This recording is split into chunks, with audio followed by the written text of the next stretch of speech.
아무 생각 없이 듣는 방송 새날의 네버엔딩 스토리 141회를 시작하겠습니다. 와. 반갑습니다. 반갑습니다. 이렇게 손을 흔들어야 되나? 왜? 손을 흔들기. 아니 라디오 스타에서 이렇게 하길래 인원수도 비슷하네요. 자, 141회. 오늘 날씨가 뭐 어마어마했던 날씨인데 뭐 진짜 하늘이 뭐 뚫린 것처럼 비가. 눅눅한 날씨예요. 네. 네. 아주 뭐 오늘 깜짝이. 주말 내내 그랬어요. 깜짝 놀랐던 주말내내. 이상한 예, 날씨 예. 뭐 많이 쳤습니다. 자, 오늘 요렇게 비도 많이 오고 요런 날 사실은 이제 또 얘기하기가 또 좋아요. 이렇게 눅눅하니 예, 묵어 있는 얘기들 하기가 참 좋은. 촉촉함과 눅눅함. 네네. 끝나고 막걸리 한잔 하실래요? 네. 아니 저번 주에 뭐가 무슨 일이 있었는지 모르겠지만 귀가 많이 가려웠던 한 주였었어요. 많이 가렵더라고요. 자, 그래서 저는 이제 이런 생각을 많이 합니다. 우리가 어쨌든 간에 한 방향으로, 그죠? 다 모두가 똑같은 생각을 하는 것도 있지만, 분야별로 또 다양한 의견이 있을 수도 있다. 여러분들. 그렇게 좀 받아주시면 감사할 것 같고요. 자, 저는 진행하고 있는 개그맨 김일희입니다. 자, 그리고 제 왼쪽에는 우리 마차님 자리하고 계십니다. 안녕하세요, 마차입니다. 네, 한 주 동안 잘 지내셨어요? 네. 네, 별일 없으셨어요? 제가 네. 결국 조명 아저씨를 부르게 됐습니다. 그래요. 그 전문가들의 영역을 자꾸 넘보지 마시고. 아니, 조명 그래도 아저씨야. 5개 중에 네. 2개 때문에, 네네. 6개 중에 2개 때문에 결국 이제 제가 한번 그 부엌 조명을 달면서 스파크 때문에 겁나죠? 한번 번쩍하면. 너무 무섭더라고요. 그러니까요. 이게 다 전문가한테 좀 넘길 건 넘기고. 나는 마차님이 이렇게 키가 크진 않잖아요. 마차님이 이렇게 작은 키에 의자 놓고 이렇게 조명을 막 하다가 스파크 팍 튀어서 깜짝 놀라는 게 막 상상이 돼요. 막. 근데 그걸 이제 말씀하신 대로 키가 작으니까 의자에 올라가고 조명을 머리에 이어 일단. 이어. 막 안 보이는데 막 이렇게 했는데 스파크는 사실 제가 이렇게 매달려 있을 때 된 건 아니고 잘 되는지 보려고 살짝 올렸는데 갑자기 불꽃놀이처럼 그러더니 밖에 있는 가로등이 한번 꿈뻑하는 거예요. 그래서 나는 큰일 났다. 이 동네에 전기 다 나갔다. 나한테 초능력이 생긴 건가? 그래가지고 우리 집이 아닌 것처럼 조용히 있어야지. 그리고 있었는데 다행히 우리 집 문제가 없더라고. 다시 켜봤거든요. 이제 다시 분리를 시킨 다음에 무서워가지고 다시 못 킬 것 같아서 아저씨를 불렀죠. 겁나죠. 헬멧 그 쓰고 하시지 그래서 오토바이 헬멧. 약간 그 크레용팝 같은 헬멧 쓰고 다니시잖아요. 오토바이 탈 오토바이 때. 장갑 딱. 예. 끼고. 그래서 섣불리 이렇게 하면 안 된다 하는 교훈을 그럼 얻었습니다. 전기는 절대 이게 함부로 만지시면 안 돼요. 그렇지만 그래, 그래 4개는 달았다는 거. 그게 네? 중요하지 않습니까? 일단 축하드리고. 거기는 대단한 건데. 거기까지는 축하드리고. 하지만 네. 어차피 돈은 들었다는 거. 네. 그렇죠. 자, 그래서 마차님은 역시 아직까지 집 그 공사가 이제 다 끝났죠. 이제 더 할 거 없죠, 이제. 아직 수전을 못 갈았습니다. 네? 이제 귀찮아서 못 하겠어요. 네. 그래서 조금 이제 놔뒀어요. 그럼요. 이제 좀 살면서 이제 하나씩 좀 한 번에 다 하려고 그러면 병납니다. 하나씩. 그런 가는 재미가 있으니까. 네. 자, 그리고 그 옆에는 우리 오사춘기님 자리하고 계십니다. 안녕하십니까, 오사축입니다. 실밥 풀고 온 오사축입니다. 그러니까 훨씬 눈이 좋아졌어요. 저번 주보다. 아유, 참. 한결 뭐 이렇게 나아졌어. 쳐다봐. 네. 아니, 좀 눈이 좀 젊어졌어요, 네. 확실히. 지금 이 방송하는 사람들 중에서 네. 쌍꺼풀 없는 건 저밖에 없네요. 아이, 매력이. 또 필요하시면 얘기하세요. 저기 야수님한테 몇 대만 맞으면 바로 생깁니다. 좀 맞아야겠네요. 예, 예. 아, 왜 이렇게 클로즈업을 이렇게. 쌍꺼풀. 이거 빨개졌잖아요. 50만 원에 아주 깔끔하게 나온 쌍꺼풀. 가격도 마음에 들어. 네. 괜찮네요. 아니 조금 지나면 이리 씨처럼 완전 자연스러워질 것 같아. 주변 반응은 어때요? 눈셔, 주변? 눈셔. 예? 반응 어때요? 아니, 뭐 그냥 어디 싸돌아다니질 않으니까. 그런데 모르는 사람도 꽤 되고. 그러니까 네. 잘 모르겠어요. 이렇게 하키 이런 거 할 때 괜찮아요. 이제 바깥에 선배를 보면 내가 되려. 좀 창피해가지고 내 얼굴을 쳐다보면 괜히 내 눈만 쳐다보는 것 같아서 저 쌍수했습니다. 깜짝 놀랐죠. 이 사람이 나를 알고 이렇게 뚫어지게 쳐다보나 그런 게 있었는데 괜찮아요. 모르겠어요. 그러니까 내 얼굴이 아닌 것 같아서 아침에 이렇게 거울 보면 좀 그래요. 그 눈두덩이 좀 답답하던 게 좀 많이 없어졌어요. 감사합니다. 시원한 느낌이 있어서 뭐 이 나이에 뭐. 결론은 잘했다. 예. 가격 대비 아주 만족스럽습니다. 근데 원래 이렇게 눈이 쉬어요? 계속 눈이 쉬어요. 예, 작은 눈에서 큰 눈으로 변하는 그럼요. 그 아. 면적을 감당하기 위해서 이제 안구가 적응하는 예. 시간이 필요하죠. 눈이 이렇게 쉬어가지고. 예. 네, 우리 야수님 마이크 조금 올려주세요. 네, 좀 예. 올려주시고. 앞으로 이제 계속 이제 변해가는 모습, 이제 지금 이제 수술 1주차 하고 다음 주에 또 2주차 모습도 라이브로 또 감상하시기 나도 바라겠습니다. 눈 좀 시원해지고 싶다.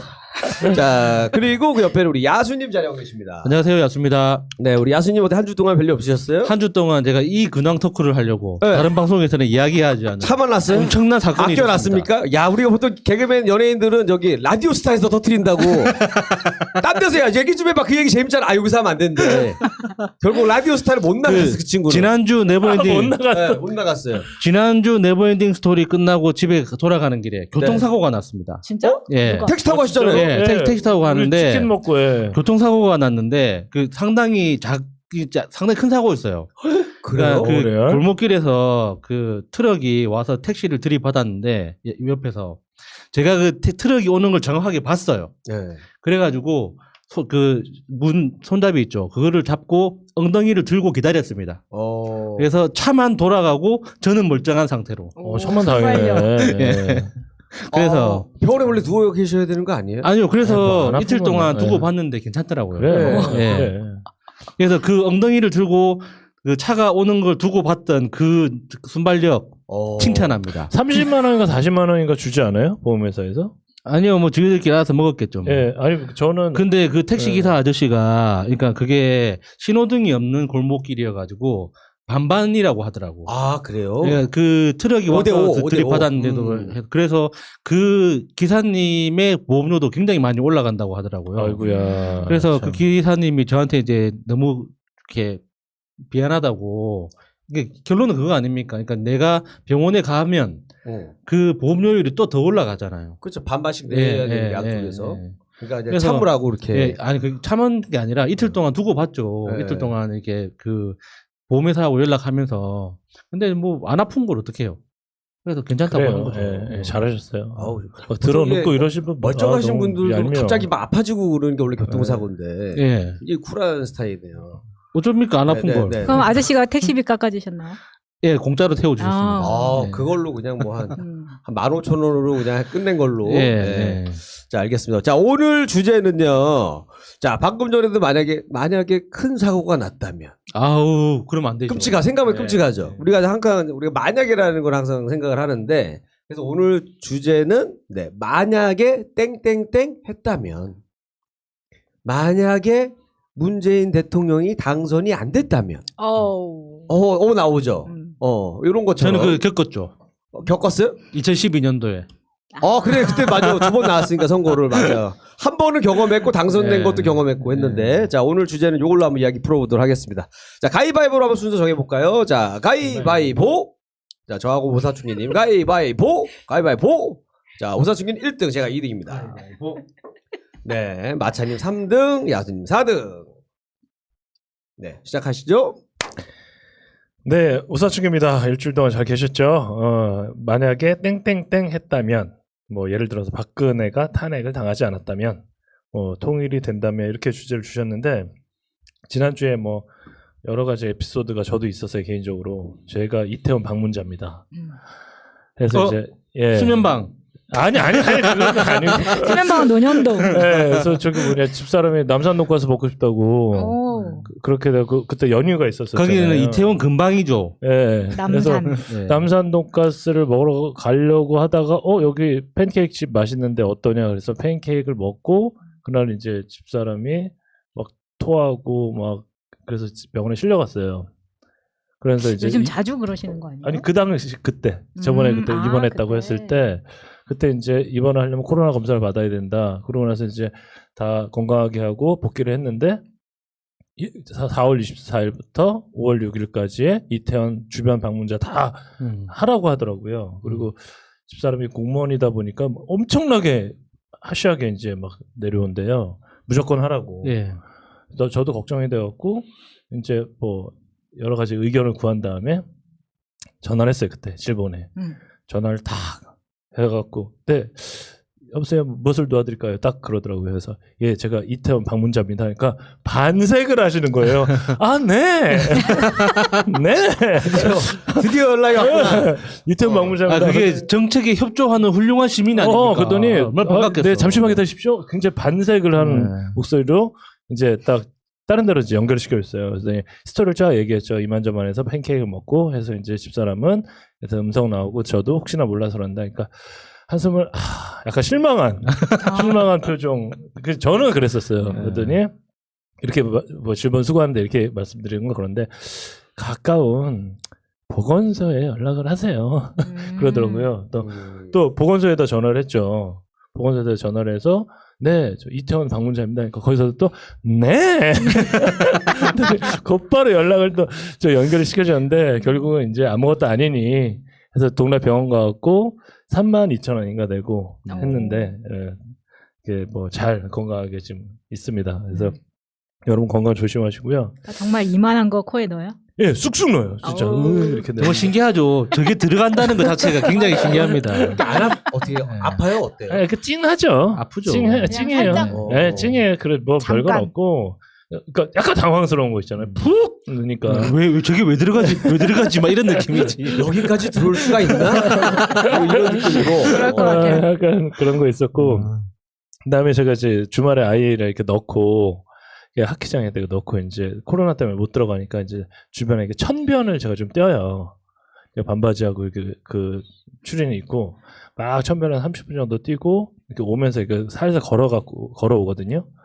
근데 그때 이제 음악을 들으면서 저녁 10시 한 40분 정도부터 이렇게 쭉 음악을 들으면서 하는데 음악이 뭐가 나오냐면 아무도 없는 천변에 뭐 이상한 노래예요. 그 언젠가는 이라는 노래 있잖아요. 이상은 씨. 젊은 날엔 젊음을 모르고 그래서 뭐 사랑할 땐 사람이 보이지 않았다. 언젠가는 이 노래. 리메이크도 많이 했어요. 싸이 씨가 리메이크해서 부르기도 하고. 보니까 그때는 젊고 사랑도 했다 뭐 이런 얘기인데 그 음악이 딱 끝나자마자 노래가 뭐가 나오냐면 김창완의 청춘이라는 노래가 나오더라고요. 언젠간 가겠지. 푸르르니 막 너무 센치해지는 거예요. 혼자 이렇게 천별을 싹 걸으면서 그런 가사가 이제 귀에 꽂힐 나이시죠, 슬슬. 그러면 바로 편의점 가가지고 소주 한 잔. 정말.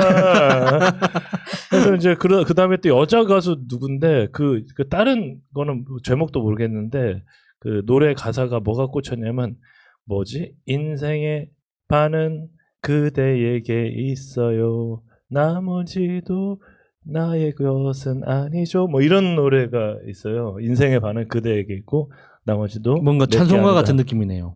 그래서 막 그날 너무 우울한 거예요. 기분이. 그래서 애랑 이렇게 운동이 끝나고 계속 되게 좀 우울했었어요. 그리고 집에 딱 왔는데 집에 오면 보통 새벽 1시 정도 되거든요.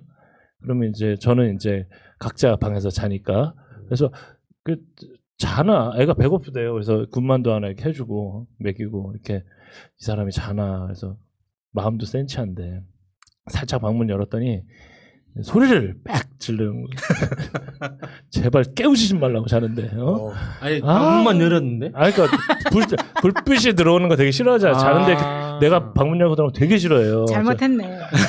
진짜 자는데 진짜 뭐 하는 거냐고. 가족 맞으시죠? 그러고 혹시 뭐 얹혀 살아요? 맞아. 내가 보기엔 얹혀 사는 것 같아. 그러고 문을 딱 닫고 이렇게 TV를 그러니까 넷플릭스인가 거기에 귀신 나오는 게 뭐죠? 좀비 나오는 거? 막 킹덤을 보는데 킹덤이 눈에 안 들어오는 거예요. 아까 있던 대사 그 가사와 그러니까 집사람이 이렇게 나한테 이렇게 현실적인 그런 거면서 내 인생의 절반인데. 그런데 현실적인 부부의 세계. 예, 맞아요. 그러더니 아까 얘기했잖아요. 만약에 뭐뭐 했다면 내가 그러면서 이렇게 눈을 감고 이렇게 있다가 방에서 자자 눈을 딱 감았는데 너무 화가 나는 거예요, 갑자기. 이게 뭐야, 인생이. 정말 이제 오춘기가 온 거예요. 그러더니 대학교 1학년 때 처음 이제 MT를 가서 이제 무슨 영화 같은 거 보면 막 장면이 바뀌면서 제 첫사랑이 생각이 나는 거예요. 내가 만약에 이 첫사랑과 결혼을 했더라면 막 이런 진짜 막 그게 정말 사모님 이 방송 안 들으시죠? 안 들어요. 안 들어. 그러니까 내가 뭘 하든 관심은 별로 없고 아프지만 말아라. 그리고 밤에 문만 안 열면 돼요. 두 가지 조건. 아프지만 말아라. 아니 근데 제가 뭐가 있냐면 예, 결혼을 하고 이렇게 자식을 하고 이렇게 쭉 살다 보면 뭐 여기 이제 결혼을 안 하신 분이 더 많으신데 결혼 안 한 사람이 아니라 할 사람. 그래 할 사람이 더 많은데 이게 좀 살다 보면 위기가 있는데 위기보다 더 제가 보기엔 위험한 게 그냥 아무 문제가 없는 결혼 생활 있잖아요. 소위 말하는 쇼윈도 부부라고 해야 되나? 네. 그러니까 이 사람이 내 부인인지 하숙생인지 약간 그럴 때가 좀 있어요. 처음에는 이게다가 이겨 먹으려고 해요. 내가 이 사람은 그래도 내가 나이가 많잖아요. 4살이 많은데 4학번 선배 아니에요. 가르치려고 하고 이 사람을 논리로 이기려고 하고 때로는 뭐 아규먼트가 막 생기면 뭐 보통 쓸데없는 걸로 싸우잖아요. 뭐 멸치볶음을 왜 뭐 그 빨간 고래 했냐, 뭐 물엿을 넣어서 해야지. 뭐 그거부터 시작해서 많은 아규먼트가 있는데 뭐 잠깐만 여기서 멸치볶음 누가 했는데? 집사람이 했죠. 아. 그때는 예, 그렇게 또 돼서 오사친기님이 했다는 줄. 왜 오사춘기님이 할 수도 있죠. 예, 그렇게 그래도 돼서 혼났다는 이제 줄 알고. 서로 막 이러면서 뭐 이제 집안 얘기도 하고 뭐 너희 집이 이러니 우리 집이 이러니 여러 가지 그런 게 있잖아요. 근데 이제 그러면서 막 이렇게 따지고 들다 보면 그러니까 저의 경우는 그랬어요. 그러니까 더 좋은 더 나은 사람이 되기 위해 약간 끊임없이 좀 노력을 한 것 같아요. 거기에는 경제력이 되게 많이 좌우를 했고요. 돈을 더 많이 벌어서 행복하게 해줘야지 막 그런 생각을 많이 했었는데 예전에는 이렇게 싸우는 게 싫어서 안 싸웠거든요. 근데 지금은 이제 나이가 좀 들면 어떻게 되냐면 그냥 안 싸워요. 그냥 포기. 예? 포기? 싸우기 예. 싫고. 포기보다 그냥 안 싸우는 것 같아요. 한 뭐 16년 뭐 이렇게 17년 이렇게 되니까 서로 알지 않아요? 내가 요거 하면 이제 승질 낼 건데 하면서 피하잖아요. 이제 슬슬 그런 건 안 건들고 약간 농구랑 비슷해요. 농구할 때 보면 이 정도 건들면 파울을 분다 심판이 요거를 알거든요. 그래서 파울 불기 전까지만 괴롭힌단 말이에요. 그래서 일단은 결혼이란 게 그러잖아요. 그러니까 사랑과 안정도 오지만 정말 책임감, 부담감, 고통이 이제 함께하는 정말 이상한 제도 아닙니까? 근데 이제 뭐 제 동생 같은 경우는 어떻게 하다가 아이가 안 생겨서 그냥 애를 안 낳고 막내 동생은 살아요. 그러니까 소위 말하는 백년해로 네. 잘 사는데 정말 아이가 매개체가 돼서 이 결혼에 대한 그 윤활유가 돼서 이렇게 살고 있는 것 같아요. 그래서 결혼은 생각보다 여러분들이 무엇을 상상하던 그 이상의 인내력을 필요로 해요. 자, 본격 비혼 권장 방송. 네. 그 이야기를 들으니까 정말 어렸을 때 아버지가 저한테 해준 말이 생각나네요. 뭐라고 하셨나요? 야수는 다른 건 다 좋은데 인내심만 좀 부족한 것 같다. 인내심만 더 갖추면 참 훌륭한 아이인데 이렇게 그 말씀이 생각나네요. 그래서 일단은 아직 결혼 안 하고 계시니까. 네. 대단한 인내심인데. 그러니까 결혼을 해서 자식을 낳고 사는 인내심과 뭐 회사에서 참고 막 이런 거는 정말 이 차원이 다른 그런 것 같아요. 그러니까 그건 뭐 저의 얘기이긴 한데 그러면서 이제 저 첫사랑에 대한 그 기억이 아련하게 이렇게 저 안에서부터 이렇게 좀 왔는데 예전에는 뭐가 있었냐면 그 서클이라고 불렀어요. 지금 동아리라고 네. 하는데 우리 때 처음으로 동아리란 말이 처음 이렇게 수입이 된 거예요. 동아리란 말을 처음 부르기 시작했던 거고 한참 막 우리말 사용합시다 뭐 이런 네. 분위기 때문에 생긴 거죠. 네, 그게. 그래서 다 이제 서클이라고 했는데 연합 서클이 좀 있었어요. 그러니까 대학끼리 연합해갖고 이제 서로 만들고 그래도 옛날에는 그 다 아날로그 시대잖아요. 그래서 총무를 시켜갖고 주소록 같은 걸 만들게 해요. 다 손으로 적어요. 몇 학번, 81학번, 성균관대학교. 이야, 8일학번 예, 역사책에 무슨 과, 나오는 것 같은데. 뭐 7, 8학번, 뭐 무슨 과, 뭐 이렇게 해갖고 쭉 체육교육과, 뭐 사회체육과 이렇게 적어갖고 이렇게 했는데 우리 때는 뭐가 있었냐면 학보 데이트란 게 좀 있었어요. 학보 데이트? 예, 대학을 가면 학보란 거 혹시 아세요? 요즘에도 있나? 예. 학교 신문, 예. 뭐 용인춘추 뭐 이런 게 있잖아요. 근데 거기를 대학에다가 이렇게 보내주면 무료로 해줘요. 그거를 총학이나 이런 데 가서 내가 성신여대 누구한테 보내겠다. 그러면 뒤에다가 편지를 이렇게 써서 일종의 펜팔 같은 그렇죠. 거예요? 학보에다가 이렇게 싹 이렇게 감아가지고 이렇게 보내면 무료로 보내주거든요. 그래서 막 서로 막 그런 통신이 되게 유행을 했었어요. 그러다가 이제 그 친구가 나한테 학보를 보냈는데 그 메시지와 함께 열심히 뭐 대학생활 해보자. 그러니까 뭐 미치겠잖아요. 막 그때는 뭐 옆에만 가도 손이 벌벌벌 떨리는데. 뭐 어떤 측면에서 미친다는 거예요? 너무 그러니까 나는 그렇게 태어나서 그렇게 예쁜 애 처음 봤어. 그러니까 배구 전공 하는 애인데 배구? 예, 뭐 S 여대. 야, 뺨 한 대 맞으면 끝장이네요. 그렇게 얘기하지 마. 그런 얘기들이 많아서 등짝만 맞아도 우리 누나 배구 선수였잖아. 등짝 맞으면 등이 쪼개지는 것 같았는데. 그 피구왕 토끼처럼 이렇게 막 그 손 마크가 걔를 비교하는 거는 그게 쪼개지는 것 같은 느낌이 아니라 실제로 쪼개진 거예요. 네. 그 친구는 그러고 나서 이제 스튜어디스 그때 그 뭐 말도 좀 배구하다가 승무원을 한 거예요? 네, 그렇죠. 승무원으로 키가 이제 되니까. 네, 키도 되고 예뻤어요, 되게. 그런데 이제 그게 짐칸에 손이 닿으니까. 그게 중요합니다. 뭐 그렇게 돼서 이제 뭐 우리 예전에 이제 MT를 가면 다 그랬잖아요. 체육하는 애들은 MT를 가면 이제 되게 체력의 극한 뭐 저기 뭐 산 빨리 찍고 오기 뭐 이런 거 하고 2인 3각으로 뭐 1000m 돌기 이런 거 하고 2인 3각으로 1000m 해봤어요. 그걸 왜 해? 그리고 이제 끝나고 나면 이제 너무 많다. 뺑뺑이를 시켜요. 뭐 뺑뺑이라고 해서 뭐 많이 때리고 뭐 그런 게 있는데 그러면서 밤새 술을 마시죠. 밤새 술을 마시다 보면 대성리에서 그 벌어지는 그 추태와 그 찌질한 그런 고백들 있잖아요. 이런 것들이 있으면서 저도 이렇게 좀 찌질한 그 고백이라고나 할까 그런 짓을 좀 했어요. 걔한테. 그러니까 종이약 77만 아니 그 당시에는 그거 진짜 되게 순수하잖아요. 왜 그러지 마. 아니 777만원은 손 아파서 못 하고 누나들이 접어졌죠. 솔직히 말해서 여동생한테 저기 5,000원인가 주고 좀 해달라고 그러고 저 권투하는 저 몸으로 저걸로 종이약을 적어서 그래서 너무 그리고 이제 저는 집이 방배동이었는데 집이 안양이었어요. 그 친구에서 그 사당역에 심야버스가 다녀요. 이렇게 그래서 거기서 버스 기다려주고 한때는 이제 안양까지 간 적도 있는데 오는 차도 없고 택시도 없어서 저 진짜 안양에서 걸어온 적도 있어요. 안양에서 방배동까지 그런 적도 있고 그다음에 실팔찌 혹시 아세요? 내가 지금 끼고 있는 게 실팔찌인데 그러네. 예. 이런 거 이렇게 만들어 갖고 이렇게 주고 카세트 테이프 녹음해 갖고 이렇게 주고 막 그랬었던 적이 있었는데 라면 먹자고 하면서 이렇게 쓱 손잡고 가고. 라면 먹고 갈래? 라면 그 서클 끝나고 이제 운동 끝나고 라면 먹으러 가자. 짜파게티 먹으러 가자고 막 손 이렇게 탁 잡았던. 일단 그러다가 장군의 아들을 보면서 처음 데이트를 했어요. 장군의 아들 1편이 나왔을 때. 그러다가 어떤 면에서 이렇게 자기 각자의 생활로 흘러갔다가 저 이제 군대를 이제 갔는데 보통 그때 많이 좀 헤어지는 경우가 아니 많잖아요. 그냥 그 각자의 생활로 간 거예요. 헤어졌다, 사귀었다 이런 것도 그냥 없고. 썸만 조금 있다 마는 거예요. 이게 저의 전부였어요. 그런데 이제 끝나고 나서 이제 나는 내 생활들로 들어가고 그 친구도 그 친구 생활로 들어갔는데. 하긴 좀 그렇다. 왜냐면 연인들끼리 장군의 아들은 잘 안 보지 않아요?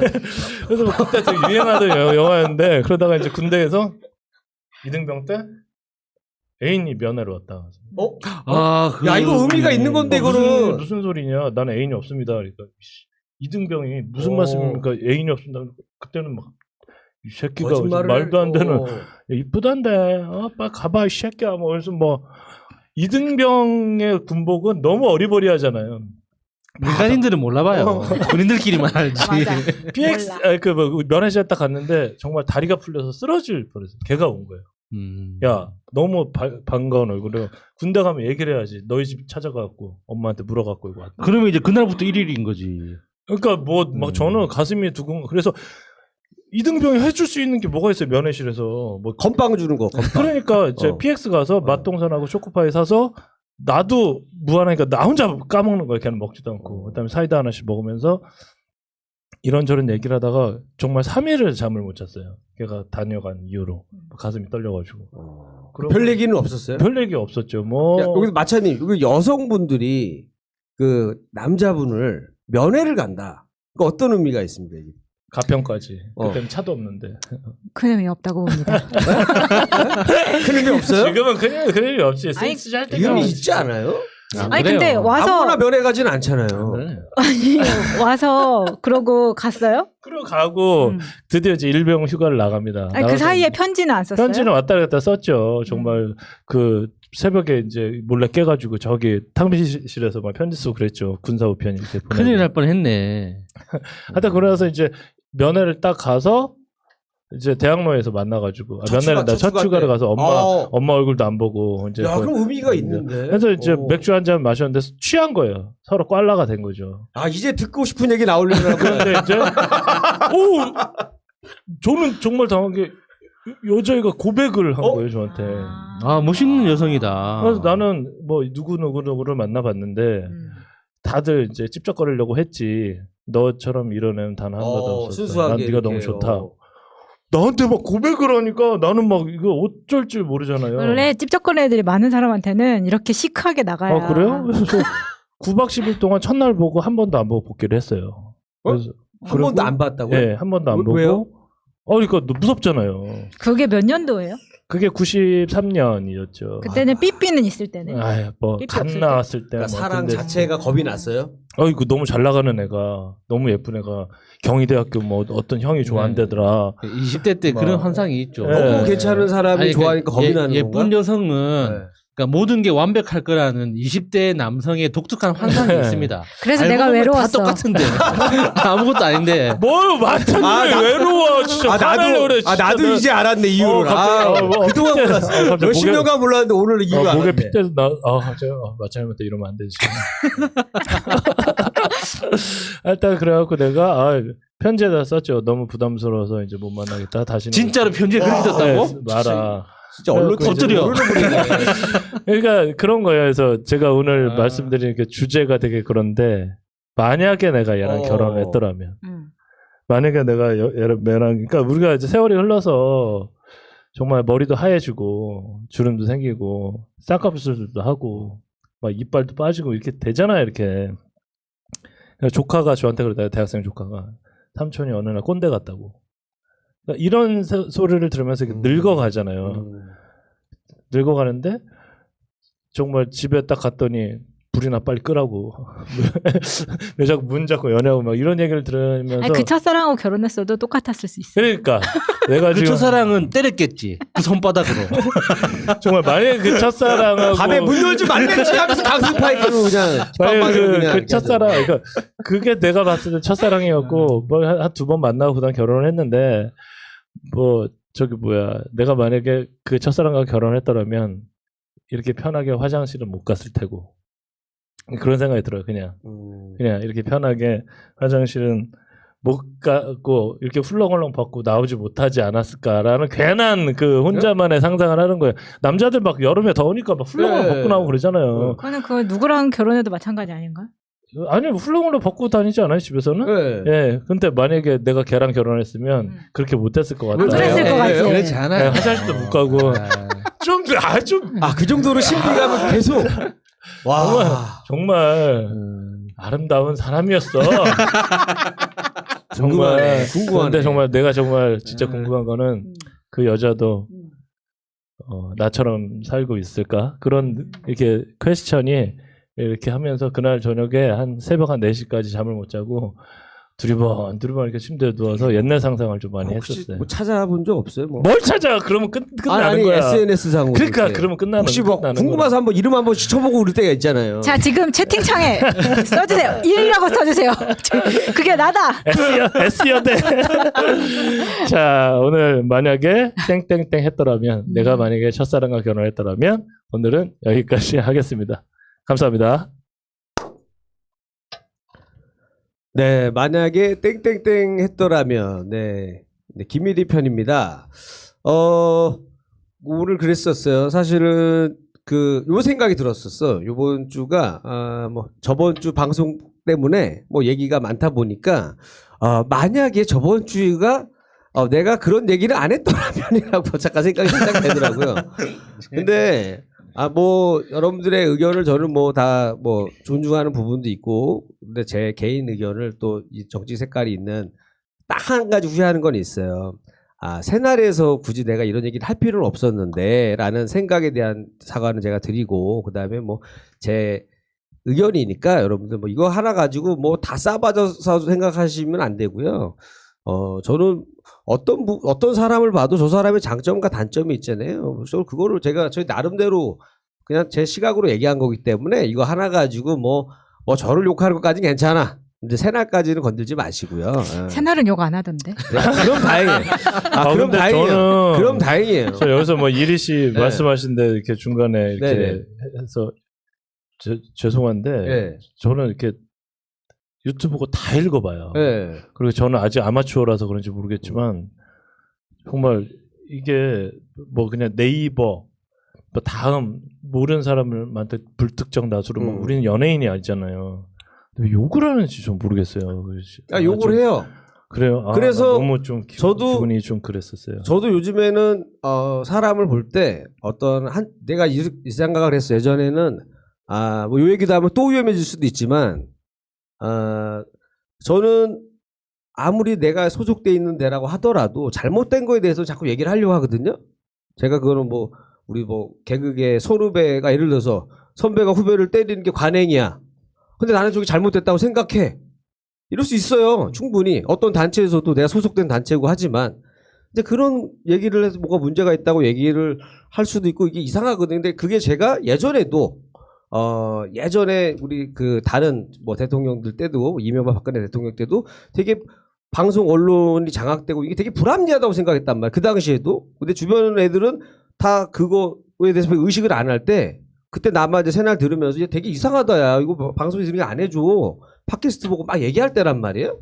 그래서 거기서도 하지만 이제는 민주당도 어느 정도의 이런 기득권이 되고 180석이 되고 대통령도 잘 계시고 하다 보니 조금 이런 거에 대해서도 나도 이제 조금 이런 거는 좀 그런데 라고 나는 사실은 이게 좀 주의를 주는 정도로 이런 거는 좀 그래도 서로 조심해야 되지 않나 이 생각을 해서 제가 한 건데 뭐 그게 불편하셨다면은 너무 좀 죄송하고 근데 뭐 제 의견이니까 여러분 뭐 새나라고는 전혀 상관이 없습니다. 제 개인적인 생각이라는 거 다시 뭐 말씀을 우리 드리고 방송이 네. 방송에 이렇게 앞에 이렇게 슬로건이 있잖아요. 네네네. 아무 생각 없이 듣는 방송이잖아요. 네네네. 그러니까 이걸 너무 심각하게 네네네.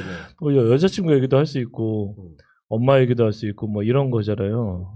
좀 저는 좀 너무 심각하게 안 받아들였으면 좀 좋겠어요. 네. 그래서 하여튼 뭐 그거에 대해서 뭐 만약에 이런 반응이 올 줄 알았으면 저번 주에 차라리 주제를 그걸로 안 할 걸. 요 생각이 살짝 들었습니다. 내가 한번 저의 생각을 살짝 비췄다가 아주 여러분들이 얼마나 이제 그런 거에 대해서 좀 싫어하시는지에 대해서 알았으니까 여러분 이제 앞으로 좀 주의하도록 하겠습니다. 그거에 대해서는 좀 죄송하고요.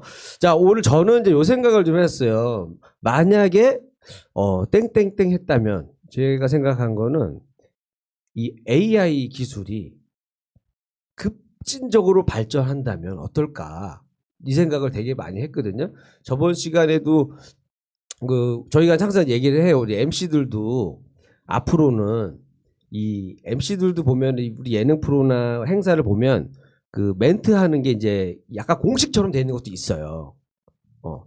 그 의뢰하는 멘트가 있어요. 네. 그러니까 우리가 뭐 행사장 가서도 막 MC 할 때도 많이 하는 게 여러분 오른손 한번 들어보세요. 왼손 좀 들어보세요. 그리고 한번 좌우로 흔들어 보세요. 네, 열렬히 환호해 주셔서 감사합니다. 뭐 이런 게 있거든요. 네. 그러니까 시켜놓고서 자기가 감사하다고 하는 것도 있고 이런데 이런 여러 가지 멘트들이 만약에 AI가 다 습득을 해. 그리고 저기 TV 예능 프로부터 해서 모든 멘트랑 뭐 이런 거를 다 머릿속에 재밌는 일화. 우리는 막 어떤 얘기 하나 하려면 막 생각해야 되잖아요. 참새 시리즈 뭐가 있더라 그러는데 걔는 다 검색을 싹 하고 딱 거기 다 나올 거 아니에요. 취향별로 막 남자가 좋아하는지 뭐 여자가 좋아하는지 뭐 10대가 좋아하는지 50대가 좋아하는지 막 유머도 막 분류돼 있어가지고 그거를 AI MC 로봇이 막 할 거 아니에요. 요런 시대가 오면 어떨까? 진짜 이게 우리도 약간 나름 창작의 직업이라고 생각했는데 AI한테 안 될 것 같은 거예요. 그 스포츠가 스포츠가 딱 끝나면 야구에서 예를 들어 두산하고 기아하고 했는데 두산이 이겼다, 기아가 이겼다 이러면 네. AI가 쓴대요 이제. 요즘은 한 회가 끝날 때마다 네. AI가 바로바로 기사를 송고를 합니다. 뭐 누가 뭐 안타를 쳤고 네. 아깝게 놓쳐서 네. 수비 실책으로 인하여 뭐 이 점을 헌납했다 이런 말들 사람이 쓰는 거잖아요. 네. 네. 그걸 AI가 쓸 정도로. 그래서 외국에서는 감정을 넣어서 쓴단 말이에요. 그 기사를. 그러니까 그 스포츠 그 캐스터들이 하는 중계 방송 있죠. 그거를 실시간으로 텍스트로 바꾼 다음에 그 문장을 그 문장을 해석하고 거기에다가 그 야구는 데이터가 바로바로 나오잖아요. 네. 누가 스트라이크를 던졌는지 볼을 던졌는지. 그래서 그것까지 믹싱 해가지고 그 한 회가 끝날 때마다 바로바로 기사가 계속 나와요. 벌써 이제 이런 시대가 돼버렸는데, 그러니까 예를 들어서 나중에는 그 리포터들도 보면은 리포터가 중요한 게 아니라 네. 판사. 판사는 검사. 진짜 필요하죠. 그거 해야 돼 판사는. 진짜. 판사는 저도 여성규. 처음으로 생각한 게 그거예요. 판사였었어요. 직업 중에서는. 근데 실제로 미국에서는 그 로펌들이 그 판례 검색하는 사무보조원들이 대부분 다 해고가 됐거든요. 그거는 실제로 그러겠다. AI들이 직접 예. 하고 있어요. 그래서 그러니까 과거에 비해서 로펌의 어떤 실제 인원의 규모에 비해서 그러니까 다루는 사건 수가 굉장히 많이 늘어나고 있는 게 그 실제로 일을 하는 그러니까 변호사들은 법리적인 판단만 하는 것이고 실무를 담당하는 사람들 있죠. 이게 AI로 많이 대체가 되고 있어요. 그러니까 그 예를 들어서 그 골프도 그 옆에 그 항상 누가 코치 같은 사람이 한 번 따라다니잖아요. 그래서 알려주잖아요. 어떻게 쳐라 뭐 하는데 옆에 이제 AI 캐디가 이제 다 알려줄 거 아니에요. 이렇게 어떻게 쳐라. 왠지 AI, 사람보다 더 정확하게. AI 캐디가 더 비쌀 것 같은 느낌이 딱 드는 더 정확하게 디테일하게 막 얘기해 줄 거 아니에요. 더 예쁘게도 만들 수 있을 것 같아요. 그렇죠. 찬성. 그리고 나중에는 왠지 그 자동차 혼자 타고 다니시는 분도 항상 옆에 이제 조수석에 늘 조수석에 앉아 있는 AI가 있는 거죠. 뭔지 아시죠? 돈을 내야지. 말동무. 그 AI가 돈을 내야지.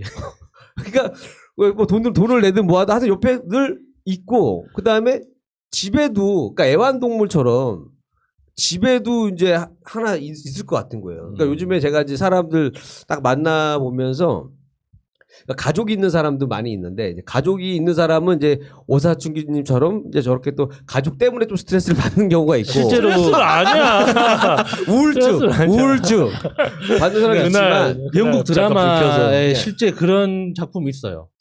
그러니까 AI 기술이 급격하게 발전을 해가지고 안드로이드라고 하죠. 완전 휴머노이드, 네. 사람의 모양을 갖춘 완벽한 인공지능을 이제 가정 그 보조하는 기능으로 들였는데 그 가정 그 로봇이 이제 실제로 로봇이죠. 로봇이 인간 감정에 너무 잘 맞춰주다 보니까 그 여자하고 엄마랑 그 로봇이랑 이제 정분이 나는. 진짜로? 예, 그 영국 드라마가 있습니다. 말이 좀 되겠다. 네. 그러니까 앞으로 사실은 이제 그 얼마 전에 제가 또 아는 형을 누굴 만났는데 좀 특이했어요. 그 형도 뭐냐면 참 사람 인생이라는 게 참 모르는 거야. 그분이 이제 그 초음파 세척기 그다음에 진동자를 넣어가지고 초음파로 이렇게 해서 그 설거지하는 그 기계를 만드는 형이었는데 얼마 전에 딱 만났는데 갑자기 여기 부자가 된 거예요. 그래서 아니 형 이거 어떻게 된 거예요? 그랬더니 형 그건가 보다 그 많이 팔았어요. 그 초음파 식기세척기 많이 나갔어요. 했더니 그게 아니래. 그 접었다는 거야. 그래서 왜 접었어? 했더니 그거 말고 내가 초음파 세척기 그 진동자를 만들었잖아. 내가 생산이 가능하죠. 예. 마스크에 그게 들어간다는 거예요. 오, 대박.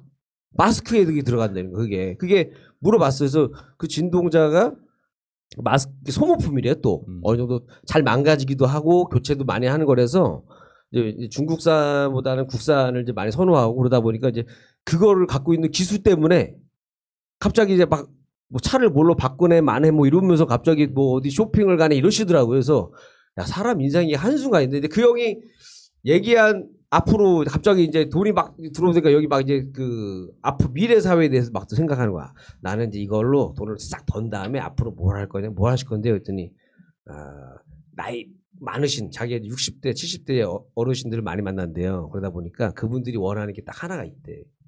뭔가 오래 살고 싶은 욕망이 강화되는 거예요. 그러니까 몸을 바꿔서라도, 그러니까 머리를 어떻게 좀 누가 이식을 해서라도, 왜냐하면 그동안 굉장히 고생하고 막 힘들게 밑바닥부터 해서 여기까지 올라와갖고 이제 좀 살만한데 이제 막 나이가 된 거야.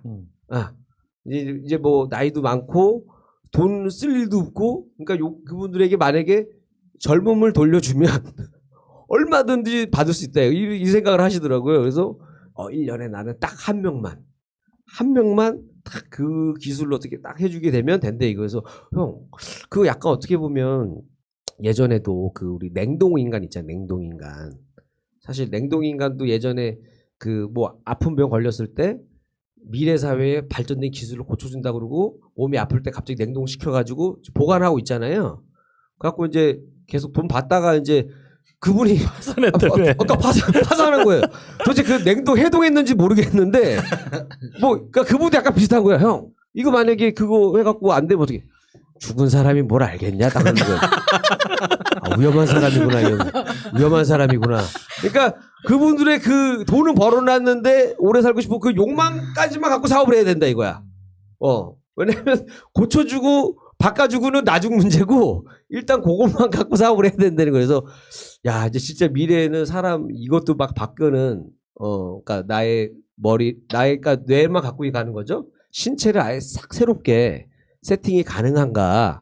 요거에 대한 것도 이제 좀 많이 궁금해지고 그다음에 이제 우리가 이제 그 보면 집에 다 청소기 있잖아요. 네. 세탁기 있고 그죠? 그다음에 뭐 다 있어요. 전자제품 웬만한 거. 근데 집에 이제 그 AI 그러니까 강아지처럼 AI 인간이 이제 한 명씩 있을 수도 있단 말이에요. 집에. 왜냐면 사람들이 내가 애완동물을 키우는 이유가 집에 딱 갔을 때 너무 외로워서 그러거든. 1번은 밖에서 고생하고 집에 딱 들어갔는데 또 불 꺼져 있는 집에 불을 또 내가 켜야 된단 말이에요. 근데 이게 굉장히 외로움에 확 몰려든다는 거예요. 야수님 혼자 사시니까 아시지 않아요? 그 느낌? 불 다 꺼져 있을 때 그 불을 내가 켜는 느낌. 근데 누가 예를 들어서 불이 켜져 있고 고생했어. 이 한마디 하면 되게 좀 기분이 좋을 것 같은 느낌 있잖아요. 근데 또 이런 분들 또 같이 누가 생활하면 또 못하지 않아요? 또. 근데 이 논의는 하지 마시고 그러니까 그 주제를 다룬 영화가 AI라는 영화가 있잖아요. 네. 그 AI에서는 그러니까 그 누가 봐도 로봇처럼 생긴 걸 이제 모든 가정에 보급을 하는 거예요. 왜 기술이 부족해서 로봇처럼 생긴 제품을 보급하는 게 아니라 사람하고 구분이 안 되면 위험해질까 봐. 아까 영국 드라마 이야기 했잖아요. 사람하고 너무 똑같으면은 사람은 본질적으로 어떤 사물에도 내 감정을 투사하잖아요. 네. 강아지든 인형이든. 그러니까 사람처럼 움직이는 로봇에게 인간적인 감정을 투사하면 이제 로봇에 대한 인권 문제까지 불거질 수 있으니까 그 AI라는 옛날 영화입니다. 굉장히 오래된 영화인데 거기에는 그 배경이 그렇게 나와요. 이렇게 못생기게 디자인을 해야 된다고. 그래야지 로봇하고 사람이 감정적 거리를 유지하고 일을 시킬 수 있다는 거지. 근데 그거는 이제 좀 된 AI 영화잖아요. 네, 제가 한 3, 4년 전에 봤던 스웨덴 드라마가 있어요. 근데 그 드라마는 리얼 휴먼이라는 드라마였는데 우리나라에 잘 안 들어왔을 때만 본 거였는데 그때 제가 지나가면서 딱 보다가 거기에 꽂혔던 이유가 뭐냐면 거기에 나오는 스웨덴 가정의 그러니까 그 미래죠. 이케아. 거기에 로봇이 각 용도별로 파는 거예요. 그래서 얘는 가정부용, 얘는 뭐 남자친구용, 막 이렇게 세팅이 되어 있는 카테고리. 근데 그 평범한 스웨덴 가정에 데려온 가정부를 여기서 주문을 어떻게 하냐면 동양인의 모습으로 어떻게 생기고 그걸 다 주문한 거예요. 근데 거기에 나온 배우가 한국 입양아였어요. 내가 딱 봐도 저거 한국 사람인데 라고 봐서 그 드라마를 봤었거든요. 근데 굉장히 기괴했는데 저럴 수도 있겠다라는 생각이 들더라고요. 이게 이제 앞으로 한 이제 10년 안에 이제 아마 이제 다들 이제 누구 다닐 때 근데 뭐 사람인지 아닌지 예전에 영화 같은 거 봐도 그 영화에서도 이제 말도 너무 자연스럽게 하는 경우가 있어. 그래서 나중에 막 이 사람 인간인가 보다 하고 막 아는 척 하다 보니까 나중에 이제 뭐 팔이나 이런 게 막 기계야. 나중에 알게 되고 막 이런 게 있어요. 그 정도까지 발전하는 시대를 나도 보지 않을까. 그리고 나중에는 이제 그 AI 대통령도 나올 거 아니에요.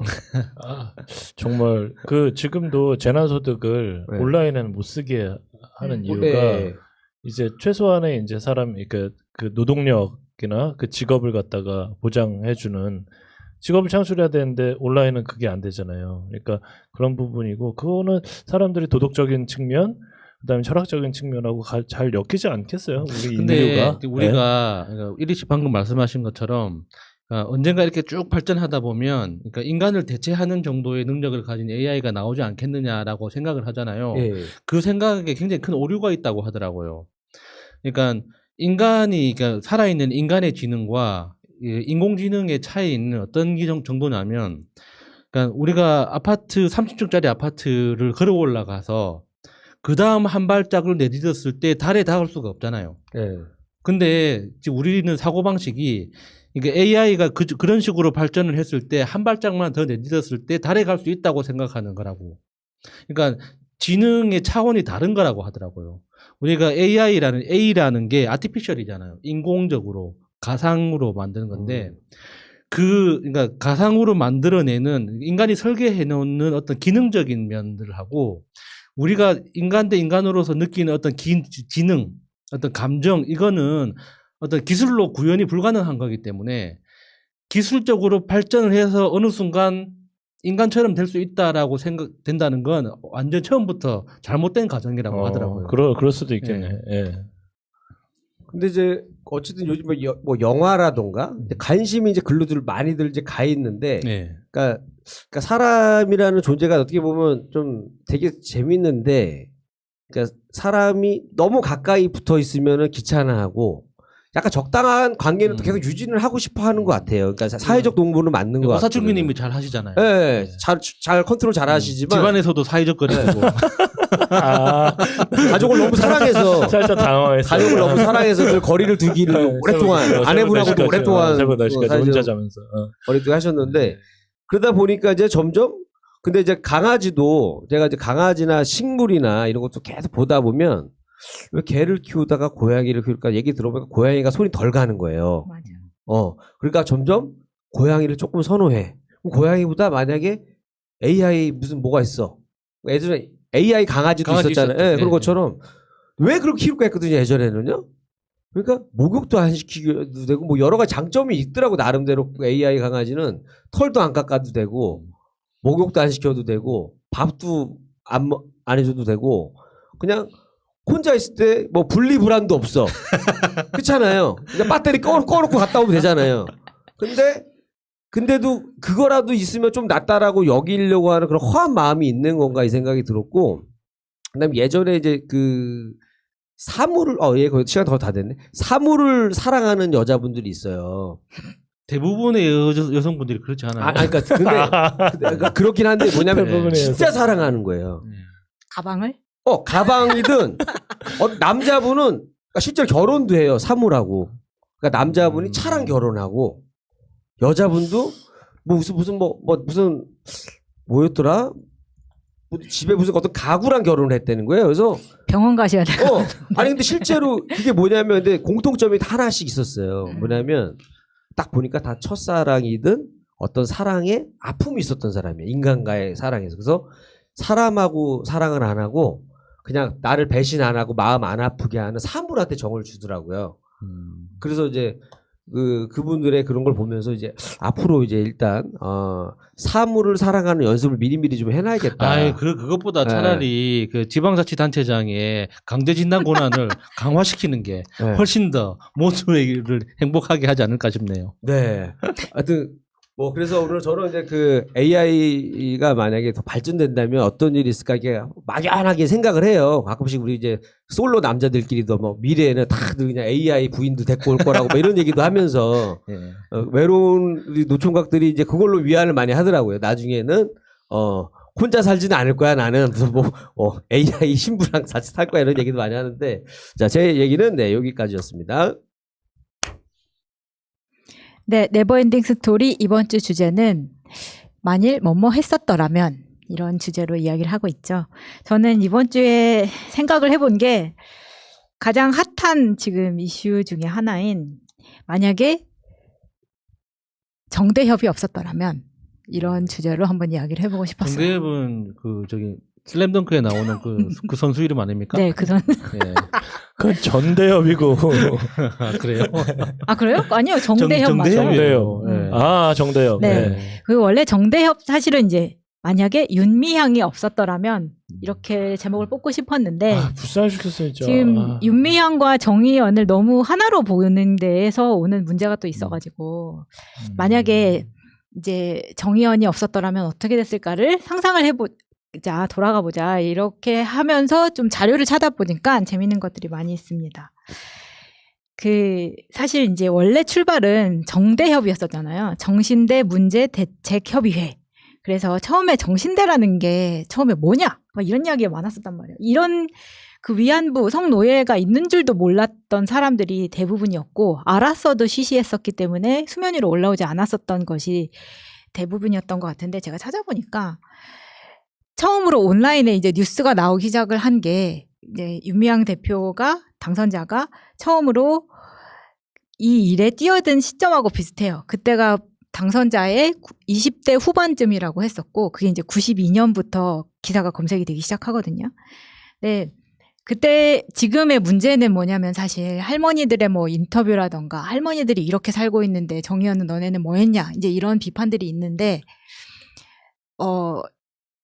그 정의연이 원래는 이제 정대협이었었잖아요. 정신대 대책 문제 협의회. 정대협에서 정의연으로 합쳐진 게 2018년이에요. 그러니까 가장 최근에 합쳐졌고 그 전까지는 이제 정대협의 이름으로 더 많이 활동을 했었는데 이때 당시에 정대협이 만들어질 때 윤미향 지금의 당선자가 간사라는 이름으로 활동을 하기 시작했더라고요. 그리고 2000년대 들어오면서 이제 직급이 이제 조금 올라가게 되는 거거든요. 그러니까 윤미향 대표는 사실 처음부터는 진짜 20대 후반에 청년 운동가로서 여기에 뛰어든 게 맞는 거예요.